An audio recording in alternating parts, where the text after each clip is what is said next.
Hello बच्चे, welcome to initiator academy. देखिए, आज हम एक टॉपिक लेके आए हैं, that is your equivalent mass.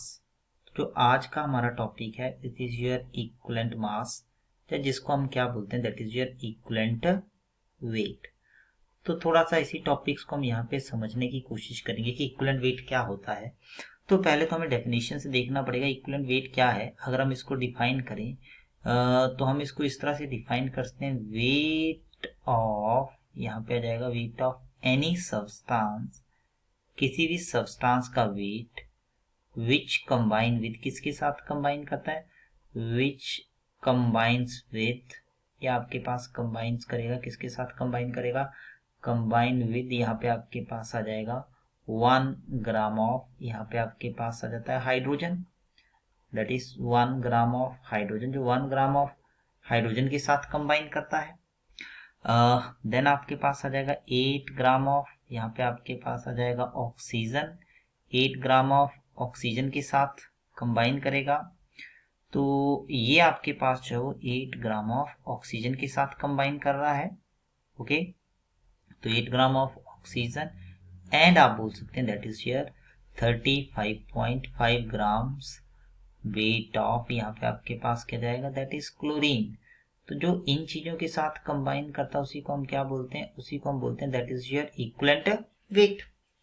जैसे एक एग्जांपल के तौर पे समझते हैं, मान लीजिए हमारे पास यहाँ पर एक रिएक्शन है, hydrogen gas plus oxygen gas जो है ये आपस में रिएक्ट करके आपके पास किसका फॉर्मेशन कर रहे हैं, मान लीजिए ये आपके पास H2 लिक्विड का फॉर्मेशन जो है यहाँ पे हो जाता है।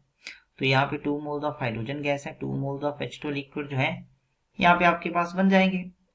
नो, अब यहाँ पे क्या हो रहा है, यहाँ पे अगर हम रिएक्शन में समझे तो यहाँ पे कितना ग्राम कितना ग्राम है ये हमारे पास, 4 ग्राम। 4 ग्राम कितने के साथ कंबाइन करा, कितने ऑक्सीजन के साथ, 32 ग्राम के साथ। तो अगर हम थोड़ा सा इसको सिस्टमेटिकली यहाँ पे समझें तो 32 ग्राम ऑक्सीजन कितने के साथ कंबाइन कर रहा है, 4 के साथ।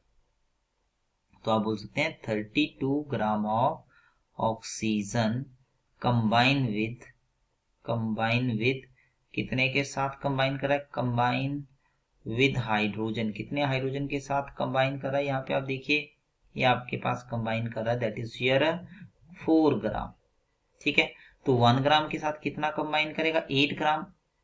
8 ग्राम ऑफ ऑक्सीजन ये कंबाइन करेगा विद हाइड्रोजन, कितने हाइड्रोजन के साथ, 1 ग्राम के साथ। तो डेफिनेशन यही बोल रही है कि किसी सब्सटेंस का वो वेट जो कंबाइन कर रहा है 1 ग्राम ऑफ हाइड्रोजन के साथ।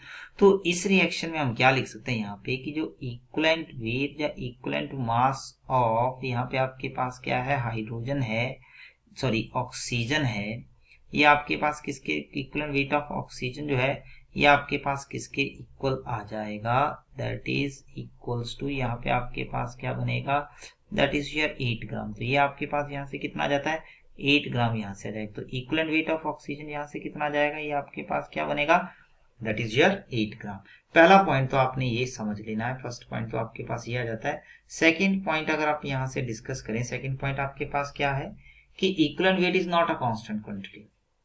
तो यहां से आपके पास क्या जाएगा, जो इक्विवेलेंट वेट है ये आपके पास क्या जाएगा, equivalent weight is not a constant quantity, weight is not a constant quantity, ये आपके पास एक कांस्टेंट क्वांटिटी नहीं है। कहने का मतलब क्या है, रिएक्शन के अकॉर्डिंग इट कैन चेंज।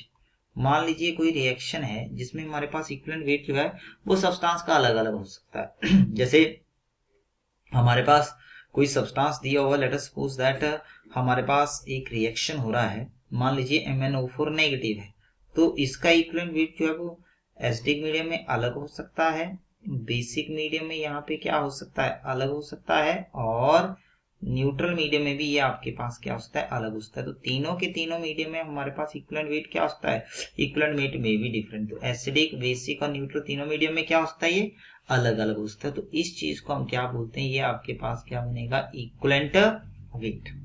तो ये सिंपल सा डेफिनेशन जो है वो हमारे पास यहाँ से आ जाता है। अब देखिए हमारे पास अलग अलग सब्सटेंस का इक्विवेलेंट वेट निकालने के अलग अलग फार्मूले हैं।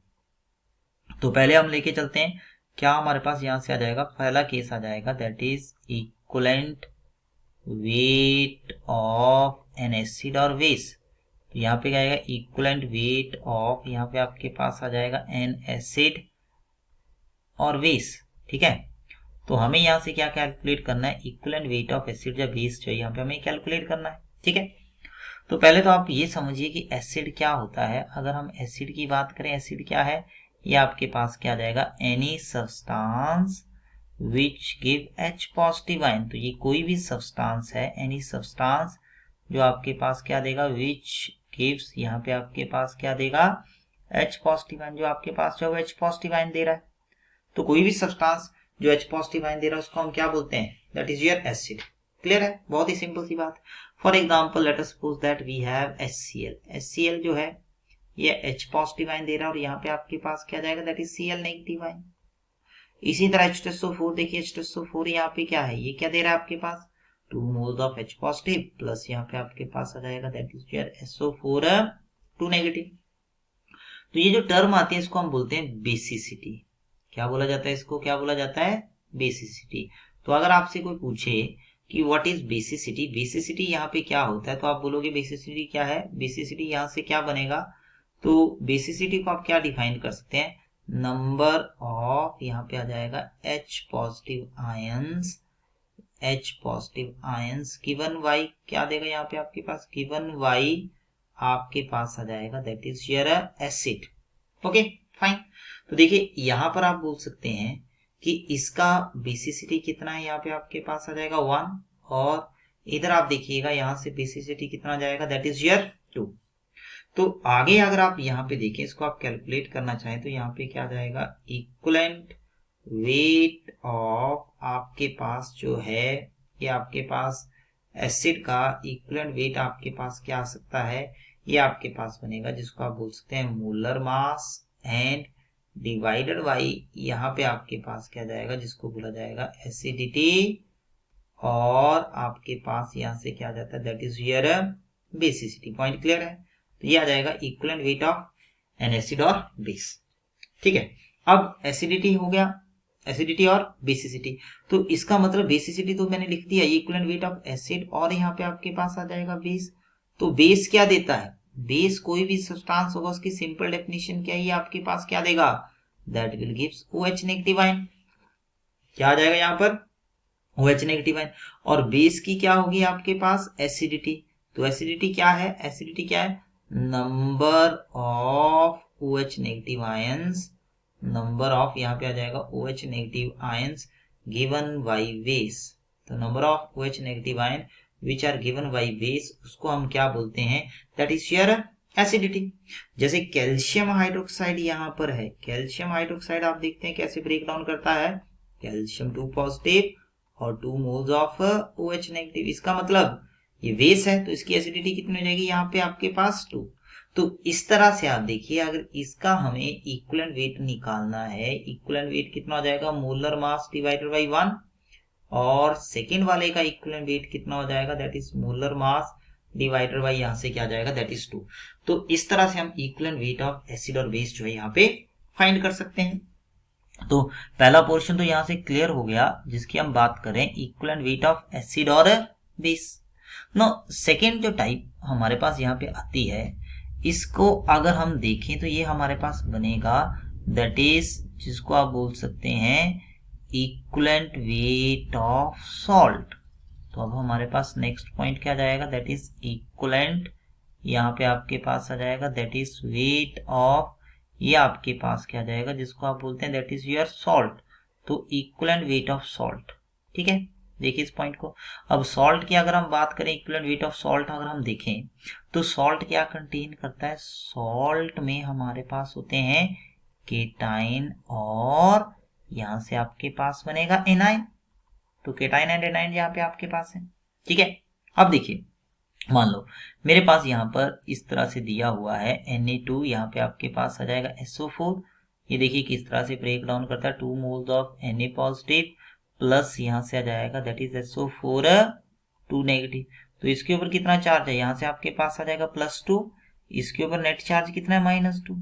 ठीक है, तो जो इक्वलेंट वेट ऑफ यहाँ पे आपके पास आ जाएगा दैट इज सॉल्ट, ये किसके इक्वल आ जाएगा, this is equal to molar mass divided by जिसको आप बोल सकते हैं यहाँ पे आ जाएगा टोटल पॉजिटिव, और यहाँ पे आपके पास आ जाएगा टोटल नेगेटिव चार्ज। या तो हमने टोटल पॉजिटिव चार्ज ले लेना है या हम यहाँ पे क्या ले लेंगे, टोटल नेगेटिव चार्ज। तो मोलर मास क्या जाएगा, टोटल पॉजिटिव और टोटल नेगेटिव चार्ज। तो जैसे देखिए यहाँ पे टोटल पॉजिटिव चार्ज कितना है, +2। तो इक्विवेलेंट वेट ऑफ सॉल्ट क्या जाएगा, that is molar mass divided by यहाँ से क्या जाएगा 2। तो ये सिंपल सी बात है।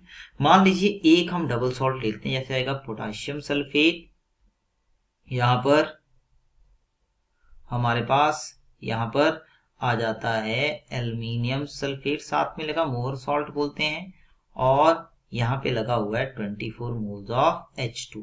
तो ये कैसे डिसोशिएट करेगा, ये तो वाटर ऑफ क्रिस्टलाइजेशन है, ये तो नहीं डिसोशिएट करेगा।